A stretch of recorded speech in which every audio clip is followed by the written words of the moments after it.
Okay, so ayun pre. So since nandito na rin lang din naman na tayo sa engine bay ng ating sasakyan, yung katanungan ng ilang sabi tropa natin pre, ano bang pwedeng problema mangyayari kapag yung battery terminal ay maluwag? Yan.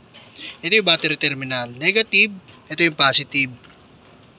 Ngayon, yung posibleng problema niyan, kapag ito ay maluwag, nagagalaw, minsan maglulus yan.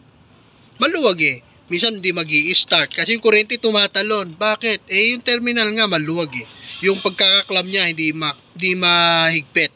Gaya nito yung akin, nilagyan ko na lang ng kalso yan, pero mayroon pang ibang solusyon dyan. Pwede, palitan mo na lang kung kaya mo itong palitan. Yan, may nabibili naman mga bagong clamp. Or kung hindi naman, pwede mo to bawasan. Yan. Babawasan natin to sunod na araw na. To. Lagariin natin yan, lagari sa bakal. Para makapal pa yan Pag numipis na yan, may space pa, higpit pa yan lalo, no? Yan, kabilaan. Kaya naman, pwede mo to balutan mo to pre. Lagyan mo ng yero, yung lata sardinas. Okay na yun, gagana naman yun kaya yung sa cook inkan, yan, dalawang ikot, sisikip na yan. Balutan mo muna bago mo ito ikabit. Ito naman sa akin, okay naman to Hindi naman gano'ng maluwag yan.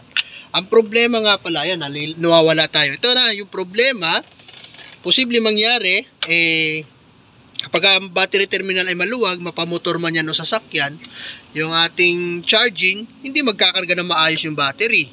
Yan, number 1. Pangalawa, yung supply niya, hindi niya rin maibabato ng maayos dito sa mga accessories ng sasakyan, mga ilaw, headlight, signal light, no, pati doon sa loob. Yan, hindi magbabato ng maayos na supply yan ng kuryente. Gawa nga nung yung clamp niya sa terminal maluluwag, no? So ayun, hindi magkakarga ng maayos yung battery, yung charging ng battery natin, hindi magkakarga ng maayos yung battery, at yung supply ng battery hindi rin maayos na magsusupply, ano? Tapos yun, naglulus pa siya. Minsan pagka-cranking mo, hindi tumutuloy. Yung pala yung kuryente, tumatalon. Kasi hindi maayos yung pagkakakapit ng mga clamp niya na to. Positive at nung negative, no? So, panatili natin mahigpit yan. Ito akin, gagawin ko to mga sunod na araw. Babawasan ko na lang yan para kumapit ng gusto. Lagari sa bakal, kaya na yan. Yung iba nga, tornilyuhan kaso pangit nga lang tingnan. Kaya ito sa akin.